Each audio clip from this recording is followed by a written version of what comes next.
years old when I left the UK to live in Jamaica and returned back to London when I was 6. I was 10 years old when I left the UK to live in Barbados. I left when I was about 6.5 years old. I was 10 years old when I left Zimbabwe. I left home at the age of 4. I left Nigeria at the age of 10. I left Guyana when I was 6.5, going on 7.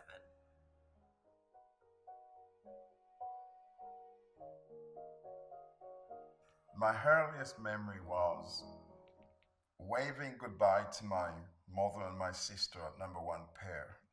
I came on a ship called SS Bigona. Oh, my earliest memory of coming to the UK. I think I still remember when we actually landed in London. It was cold. And I remember, and I said to my dad, I was like, Dad, why are there so many like different people? He goes, what do you mean? I was like, these people are like pink. The people just weren't as friendly as back home, and that was quite a shock for me, because we're very bubbly where I come from and very warm typically. So to kind of not experience that and to just not feel welcome was tough. I don't like the word, because when I grew up, I learned about migration when watching wildlife programs. And then you want to assimilate me being uprooted from my country as a child and then label me as an immigrant. You want to assimilate my process like as if I'm part of a herd of wildebeests traveling across the plains. Don't like it. When I hear of immigration, especially in the context in which it's used, it's always used in this tone of kind of like, I don't know, I can imagine like an infestation of ants or rodents when I hear of immigration. And I think that the media have painted that. There's an intentionality there of, I want to deliberately go to this country so that I can make something better for myself. Whenever I hear the word now, you almost feel like defensive and your back's against the wall. Within my own family setting, within my bubble, it's a positive. I think an immigrant is someone seeking something better. They want something better for themselves and for their family. The genuine ones, because there are those who, who want to come and literally rob the system wherever they are. The way immigrants are sometimes treated when they're told, oh, go back to your own country. And, I just see it as derogatory, because immigrants are always seen as coming into a country to take what they can get. The rhetoric around the word immigration, it's not positive. It doesn't matter what people are trying to say, and what fluffy words they might try and use. I've lived here for 20 years and immigration has never been a sweet topic, ever. It's come to have a negative connotation because the kind of tropes that are attached to it are, immigrants coming over here, they're taking our jobs, they're not working, they're the problem. The problems that we have in modern day British society are all a result of immigrants coming into this country in droves. And we know that's not true, but that is the narrative that's been pushed. After the war, when Britain economy was down on its face, we were asked to come and rebuild that economy. And now recently they have the audacity to want to turn our people away. I'm very, very angry about that. So I don't see myself as an immigrant, because I see myself as belonging to this country as a citizen. I bring more to this shore than they've given to me. You can call me something else. You can call me a nomad. You can, I'm not an expat because I'm very patriotic about my country. I'm a Zimbabwean man who lives in London. It's not deep. I was very excited about the prospect of living in another country, But when I arrived in Jamaica, it was very much a culture shock. I had no idea of what awaits me. I was just a child, age 16, didn't know what to expect. When we came off the plane, I thought this is different to my normal environment, but it didn't dawn on me that I was going to be here for quite a long time. Ever since I was a small child, I've always been fascinated by change. I've always believed in change. And I understood early on that change is not easy. So actually, the concept of living in another country was very exciting for me. I was excited to live in a new country because I was joining my mum who had remarried and moved here. So I'd been in Guyana for not even a year with my grandparents. I was excited because I missed my mum and I wanted to be with my mum. I don't think I really thought about what life was going to be like living in a new country. I don't think I thought, oh, is it going to be like this, like this? I was just concerned with just being with my mum. To be honest with you, it was a dream come true. Considering the type of life that I had led and lived in Nigeria, and also as well because of the excitement that comes with westernization. I wasn't sad or anything. It was just, okay, mum and dad wanted us to move somewhere so we can get a better education and, you know, get a better life. And, you know, they were in a position to do that. Well, I was excited because my parents always spoke about Barbados, but I didn't think it was as developed as it was. I thought it was a very small island where the sun used to shine all day and moonlight at night, and I thought of people wearing grass skirts and all that kind of stuff. I had to be chaperone on the ship. But that person who was chaperoning me was going to Birmingham. But because the arrangement was that my father should pick me up at my uncle on Dalhill Road in Brixton, my chaperone handed me over to a kind gentleman who lived in Brixton, just near to where my father was supposed to meet me. And the first cultural experience I had was, whilst I was struggling to find where I was going, I met this black man and I said, "Sir, Mister," that's the type of, that's what we said in Jamaica. You don't just refer to people by their name. You said Mr. or Sir. And this man said to me, "Listen, son, never refer to anyone as sir. Everyone, you must call them by their first name." That was a cultural shock to me, because if you do that in Jamaica, you'd be seen as, you know, boy, what you think you're doing? You know, you got no manners. In Britain, you've got a wide range of different people from different backgrounds, but when you're in Uganda, it's purely African, Ugandan, different people from, different Africans from different countries. People are friendlier, they're more approachable, they're more reasonable. This is in Barbados I'm talking about. And it felt like one big, large, extended family. You know, it's more of a slower pace of life, and there's more of a sense of community. People are warm, they're giving, they're friendly, your neighbours talk to each other, you know, the children still play outside. It was very loud and lively compared to living in London. I just remember loads of music on the streets, and just very much an outdoorsy life as well. There was a real sense of community and people talking to each other. The neighbours all knew each other. And whereas I think in London I lived more of a isolated life. My auntie regularly, you know, grows crops in her gardens and stuff. And she would, you know, when she starts to kind of pick the crops as they grow, she'll give them to her neighbours and vice versa. There's like a sharing communal vibe. And it's harder here to meet really genuinely good people. You know, everyone is kind of in a rat race in one way or another, even as children. And so meeting pleasant people is a rarity. Organised, I think. Being here in the UK, you learn to be organised. Things are done a certain way. I mean, same thing with Nigeria as well, but sometimes it's whatever goes. Doesn't matter, just do whatever. It's almost every man for themselves. Certain phrases like, that was out of order. For me, when I heard that was out of order, I was thinking, what's out of order?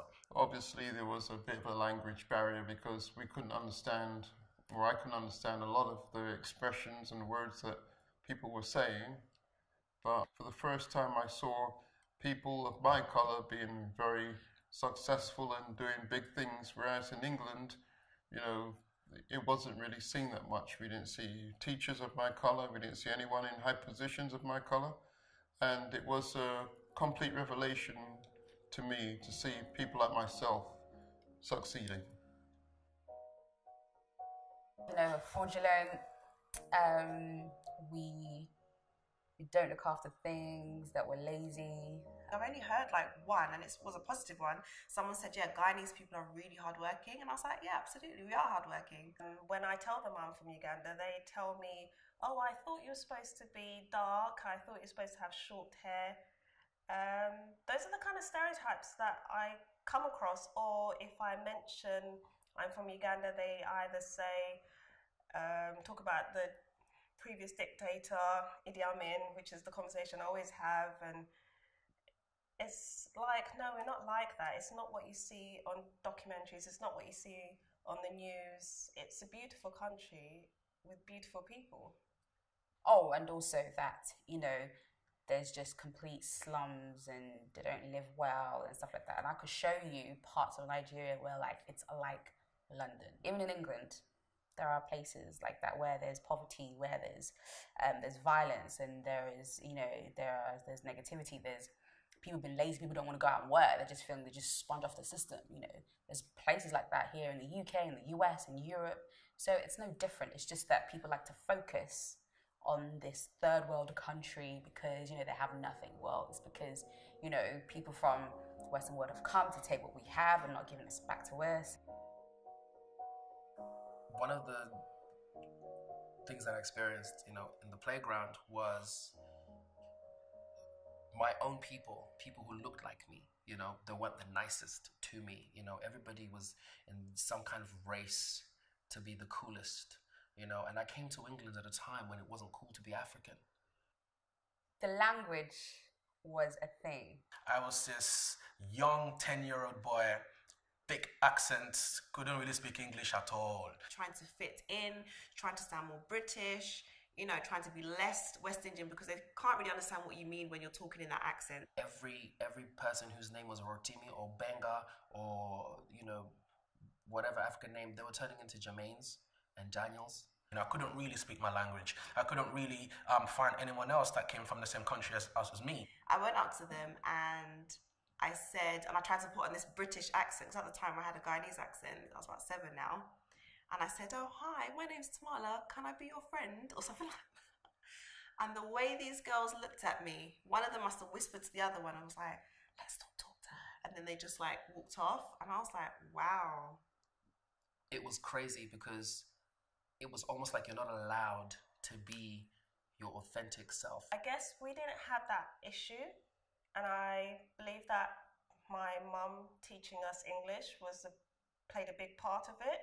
Because if we came to England and we didn't actually speak the language, it probably would have been a bit difficult.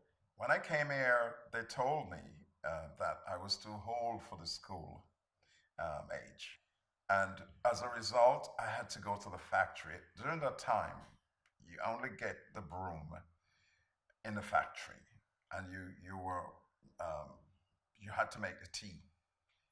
And this labouring job was the in thing for black people. I felt accepted when I eventually settled into Jamaican life and I started to speak with a Jamaican accent and I just integrated more into the society. But when I came back to London, it was almost the opposite thing, or I had to go through the same thing, whereas I was once again the outsider. I was also asked by a youth, one of my colleagues at the work.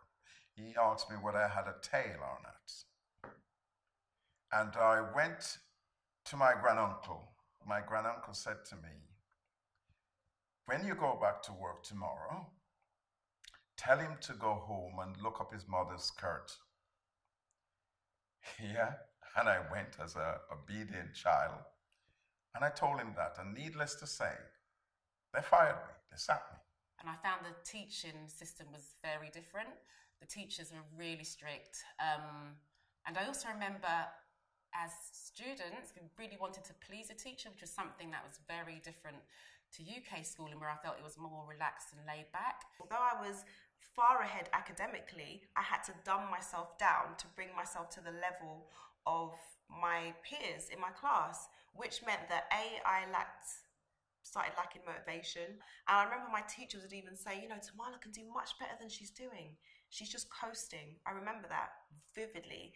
And I really do think it's because of the sudden switch of coming from such a strict academic structure to a very loose, everyone is winning type of situation where they're not trying to motivate or push the children. And at school, the teachers used to want me not to mix with the other children. They used to say that I spoke nicely and my English was good and don't try to be like the rest of students. And this gave me like enemies with the students. So I was good with the teachers, bad with the students. And I tried my best to tie the two together, but it wasn't easy. I remember, getting smacked once for dropping a piece of foil on the floor. It was my lunchtime. I had a sandwich. I remember it being a corned beef sandwich, and I dropped the bit of foil on the floor, and I forgot about it. And then the teacher asked who dropped the piece of paper. Everyone was silent, and she asked again. And then one of the kids said, "I'm an English girl." And then I got smacked. I'll never forget that. And I was crying. And again, that was something that would never happen in London.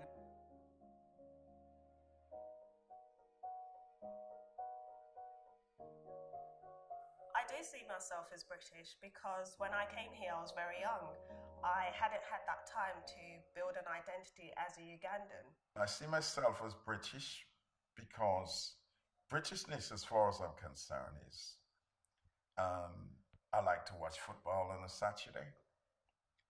I like the occasional night out on a Friday. I see myself as both, but more and more I'm starting to feel like I'm a Jamaican living in the UK. I don't really see myself as either, to be honest, because as British, I'm not really fully accepted as British because my skin is a different pigmentation to what English or British is really supposed to be. Even though I'm born in the UK and I've lived in the UK for the vast majority of my life, I do feel that home is not just where you're born, but it's a place where you feel welcome. It's a place where you feel loved. I don't see myself Barbadian or Bajan fully either because I wasn't accepted as Barbadian when I went to Barbados, even though my parents were from Barbados. Even after I took out Barbadian citizenship by descent, I was still not referred to as a Barbadian. They do see me as a British girl, but I'm like, no, I am Nigerian. If I switch, like in terms of like my disposition and the way that I talk, then they'll think, oh, okay, all right, so this girl, she is actually one of us. No, I do not see myself as British. I don't. And not in a bad way. I just don't. I'm a Zimbabwean. It's really that simple for me. There was a parliamentarian by the name of Norman Tibbet. He created a thing called the cricket test for Caribbean people. Would we support the Caribbean cricketers if they're playing against England? And I just cannot pass the Tibbet cricket test because I want West Indies to win every time. I do see myself as Nigerian first, British second. And it's not to reject Britishness, but I think because I'm a first generation Guyanese, I was born there, you know, I grew up there until age 7, even though I've been here for most of my life. I connect with home.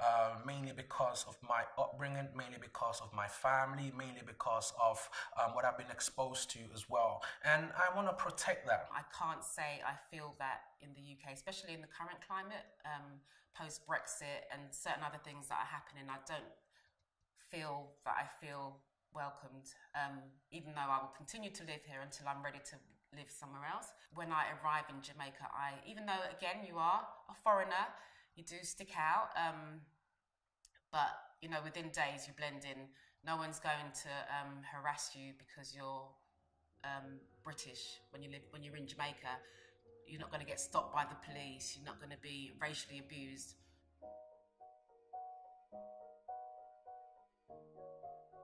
For me, it means a lot, and I'm proud to be. You know, when people say, oh, you're from Nigeria, I'm like, yeah, I am. I know you're thinking negatively, you think about these bad things, but trust me, there's some really seriously positive things about Nigeria that a lot of people could learn from. It means being a leader. I grew up around powerful black leadership that changed the lives of so many people, and I feel good to be off that stock.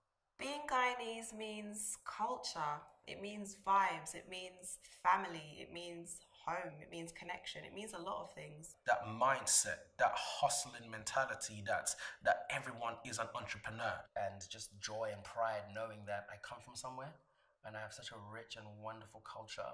I'm really proud of my cultural heritage, and I'm so glad that my parents instilled in me from when I was really young.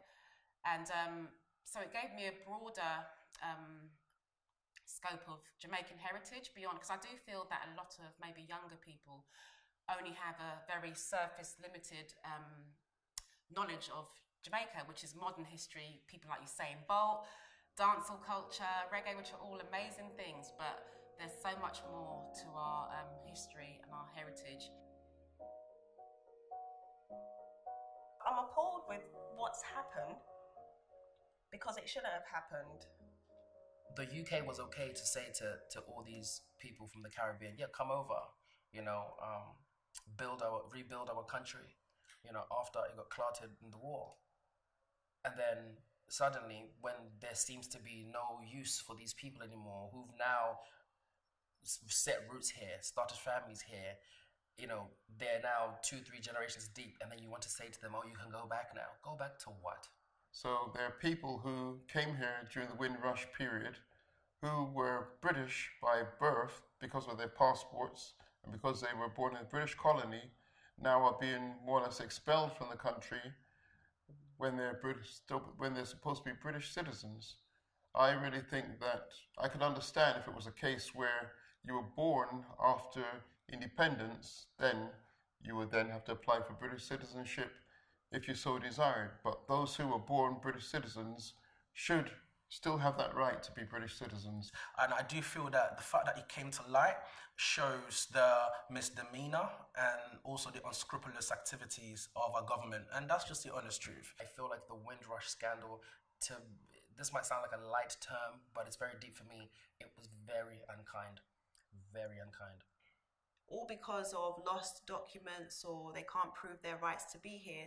Doesn't make sense to me, because these are the same people who they've worked hard, they've invested in the system. There is selective welcoming being used here. They shouldn't be having to deal with these situations at this time of their lives, especially considering what they've done for the country. They've worked in this country, they've paid their taxes, and they've also brought with them their culture, which is infused into British culture and has enriched this country. So it's absolutely disgusting what the treatment that they've actually encountered. I have one family member who has been affected, and that is because when my parents came here, they were British citizens by birth, because Barbados was a British colony. When Barbados became independent, my parents didn't really see a need to apply for British citizenship. None of my family members were personally affected by the Windrush scandal, but I do have a lot of family members that have come over from Jamaica in recent years. When I say recent, I'm talking about the last 15 or 20 years or so. So I have been aware of the challenges that come with trying to get an immigration status. The scandal has awakened the spirit, the Zulu spirit in the African and Caribbean community. And so we have to defend and speak out, demonstrate, protest, rally. And now I want to see, I hear the apology. Now I want to see the action.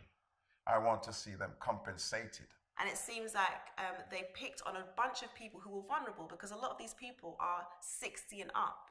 So how traumatizing is that to eradicate someone, pluck someone up from their environment that's what they've known for all this time, and then send them home? There are people who have died as a result. They've lost their homes, they've lost their livelihood. Like the other day, I went into my bank. Kind bank manager said to me, "Oh, Mr. Hales, you haven't been affected, have you?" You know, she was so empathetic. As disgusting as it was in no way surprising, because I've been seeing the kind of these things bubbling under just by listening to the stories of my family members. On a positive, I'm really happy how we all kind of galvanised ourselves as a community and got together and took to social media and really spoke out against injustices, because I think had that not have happened, these things would have continued to just go ahead without us even knowing. The contribution of ethnic minorities in this country is the backbone of this country. We've come here, we've worked, we've shown people a different way of life, we've taught people how to buy houses, and now the housing business is a very big business. And one of the reasons why that happened is because we couldn't get places to rent. So when one person did manage to get a place, people all pull their money together and buy properties and rent rooms out. You know, some people don't know this, but in the summer, many farmers grow strawberries and asparagus and all these different types of things. You've got people who fly in just to do those jobs, and then they leave at the end of the season. That is how important this is. We're not just talking about the 1950s or the 1930s or the 1900s. We're talking about stuff that still happens today. Foreigners, black, brown, are coming in from other lands to put food on the shelves that we pick in the supermarket. Like, that's just one example. We show them our culture. We show them the different ways of doing things and the way we dress, in our music, in our art, in our technology. We've shown this country lots of things which they have benefited from. Because the children of this land won't pick strawberries. They will not pick asparagus. They will not go and do some of the jobs that foreigners are coming in and doing gladly. We've influenced culture for the last, I would say, 20, 30 years specifically. And I just think how dull the country would be if it was just one monoculture. Maybe it's just the way I was raised, but I feel difference is a beautiful thing. I'm proud of the fact that I live in this country. I do love this country, but I do think it's important to call a spade a spade. But on the other hand, I've been noticing some bits of tribalism going on where, you know, you've got Jamaicans and you've got Bajans and you've got West Africans, and we're all kind of pointing towards our differences. And I feel we've all got to remember we all come from the same source, the same place, and that's Africa. And we need to develop self-initiatives, self-help. You know, that's a mega thing for us. And we've got some very dynamic young people, most dynamic young people on planet Earth right now. But what I don't like with them, they moan too much. Whenever I've met people like me who were born in another country and they've come to settle here, their characters and the way they see life is always very different. There's always like a purposefulness, and it's not to say that Black British people are not purposeful. It's not to say that, but I feel that there's more of a grounding because you've come from a place where you know your heritage, you know your family, you've been brought up around people who look like you, so you feel empowered. If I was born in Barbados and someone asked me, "Where are you from?" and I said, "Okay, I'm from Christchurch, Barbados," that's where it ends. No one's going to ask me, "Where are your parents from?" My parents fought, not I fought. Don't forget, there was no laws to protect us or give us any right. And I just think that some of the things that go on in this country are allowed to go under the radar, namely the treatment of Afro-Caribbeans, the treatment of basically some people who are just not from here, and it's not always overt. I think when people visit different countries and meet different cultures, it squashes the stereotype that they have in their mind. So it's up to you to show the world what your country looks like. I didn't have to be here, and I could not have been here. I could have still been in Nigeria and also been probably struggling somehow, you know?